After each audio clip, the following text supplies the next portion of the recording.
E amantes da cultura japonesa, querem saber mais sobre o Japão? Continua aqui, bora lá.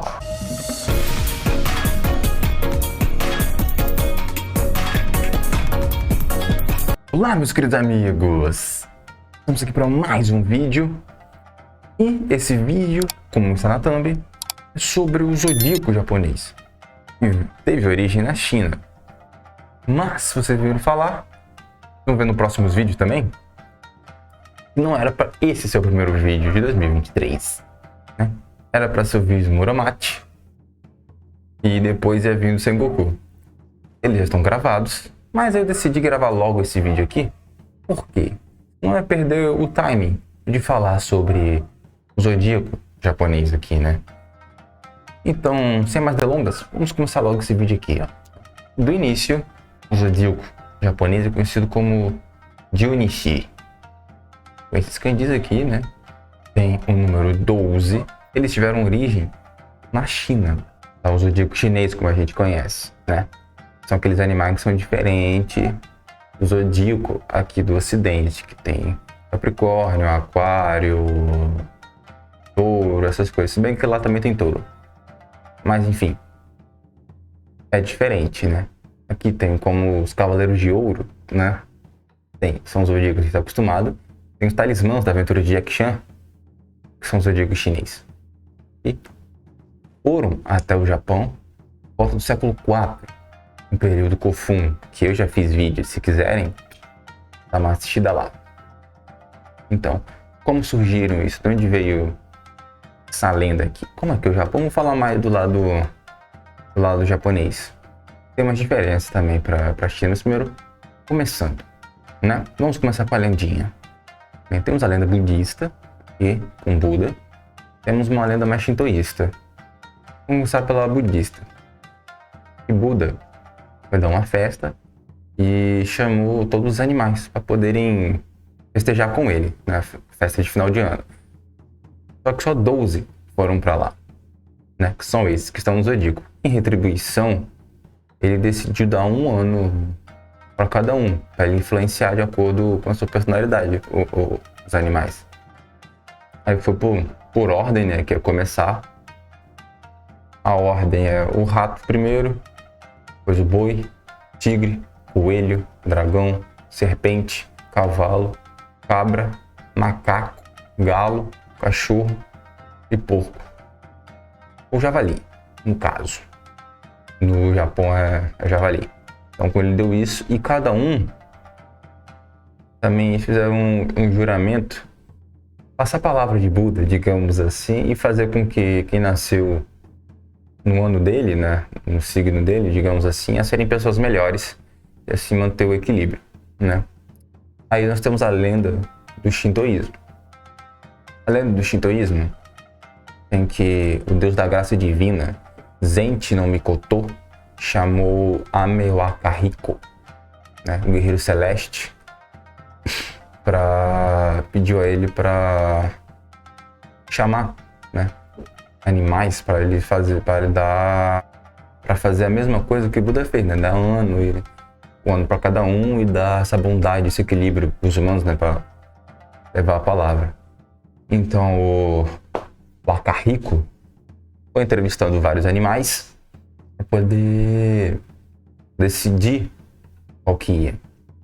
E nessa lendinha aqui, fala porque cachorro corre atrás de gato e gato corre atrás de rato. Esses três são meio que inimigos, assim. Sei que quando ele estava entrevistando, né, ele perguntou pro gato quais são as qualidades, assim, foi perguntando. Aí ele começou a falar. Ele come pouco, começou a falar as qualidades dele e começou a falar mal do cachorro. Come muito, que destrói as roupas, os sapatos, assim. Sabe, o cachorro escutando tudo. Aí vai pro cachorro, o cachorro já tava irritadaço com o gato. Aí ele começou a falar. Perguntou pra ele se ele come muito. Falou que ele come muito mesmo, um negócio assim. E começou a falar. Ele começou a estar bem irritado com o gato, olhando bem bravo assim. Depois que terminou, ele foi correndo atrás do gato assim. Só que os dois foram, né? O cachorro, pra ser sincero, falar que ele realmente faz isso, e o gato, porque ele come pouco assim e tal. Aí depois disso o rato também foi lá, ele conseguiu passar também. Aí levou. Aí o gato que dorme bastante, né? Ele falou, putz, acordar de manhã cedinho pra ir pro Monte Fuji, né? Esses animais, esses doudos subiriam o Monte Fuji pra poder ganharem isso. Aí ele falou, putz, aí ele viu o rato ali, pô, você pode me acordar cedo, já que você vai também pra gente ir junto. O rato falou, oxe, pode deixar comigo, rapaz. Pode deixar que eu ajudo. Aí beleza, chegou no outro dia, o rato sacana não chamou, quis deixar o gato pra trás mesmo, né? É como tá lá, né? Ele foi o primeiro a chegar, depois veio o boi e tal. Aí o gato só acordou meio-dia, assim, já tava os 12 lá. O gato ficou irritadaço, subiu lá, atacou o rato no meio da festa ali, né? Que tava tendo, que os 12 foram contemplados, assim. E aqui também eles foram mandar palavras, assim, do shintoísmo, sabe? Nessas coisas também como naquela lenda budista. Aí tem... Agora vamos falar um pouco... Tem diferenças um pouquinho de como é na China. Como eu tinha falado. Tem diferença de que na China é búfalo, aí no Japão é boi. Na China é porco e no Japão é javali.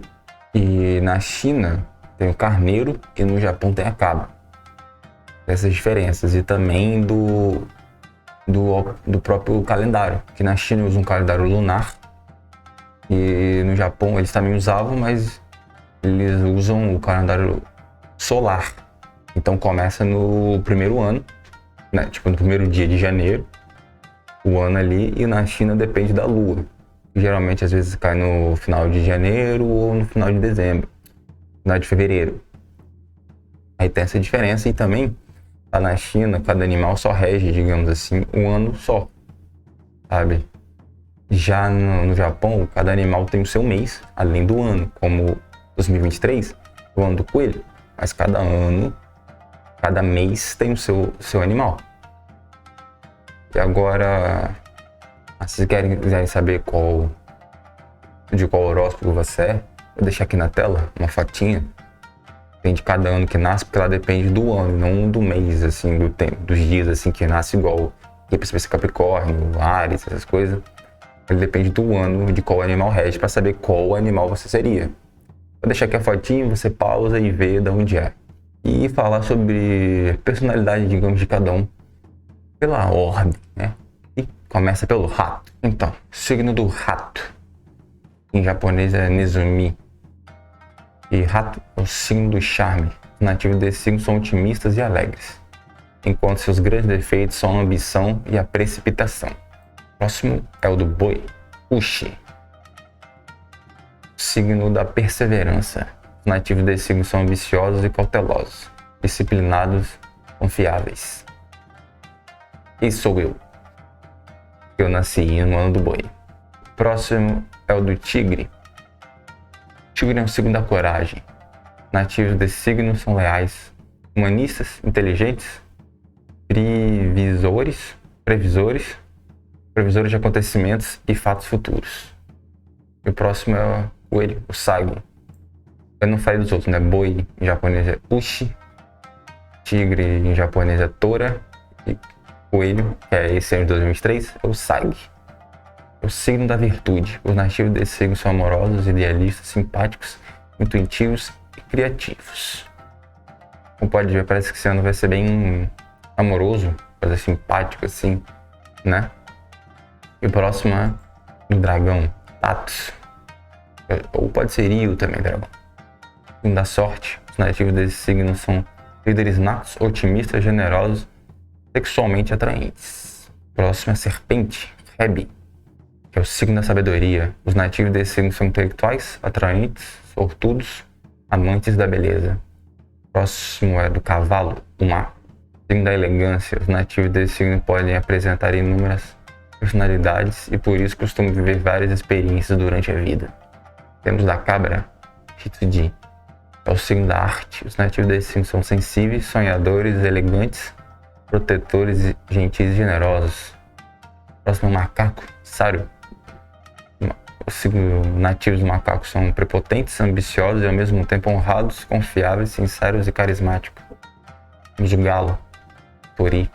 Temos o galo, Niuatori, que é o galo. Tori é mais ave. Não se conformam em esperar que coisas aconteçam. São pessoas alegres, corajosas, talentosas, generosas e muito sinceras. Profissionalmente podem ser magníficos negociantes. Tem um cachorro, Inu. Cachorros amam a vida e as pessoas, adoram fazer as pessoas sentirem à vontade e acabam conseguindo o que desejam. E o último é o javali, Inoshishi. É o signo da honestidade. Nativos desse signo se dedicam aos entes queridos e sacrificam tudo por eles. E agora vamos falar o que o ano do coelho reserva para nós. Então, como eu disse sobre o coelho, o ano promete mais gentileza e serenidade às pessoas. Promete ser um ano mais de felicidade para a maioria das pessoas e que estão se recuperando e vai ter uma vida melhor, assim. O coelho simboliza, vai trazer sorte e paz e sucesso para esse ano, sabe? É o que diz, assim, pro coelho, como ele é mais, como disse, assim, uma coisa mais bondosa, né? Assim diz, e talvez esse ano seja mais feliz para algumas pessoas, mais alegres, sabe? Aconteçam coisas melhores, ao contrário do que foi o ano passado. É assim que diz. Agora basta você acreditar ou não. O vídeo é isso aí, mais curtinho mesmo, só para falar aqui e não perder sobre essa coisa, né? E trazer mais curiosidades, que é bom. Os próximos aí vão vindo continuar a história do Japão. Se inscreve aqui no canal para não perder nada disso. E até a próxima. Mata, né?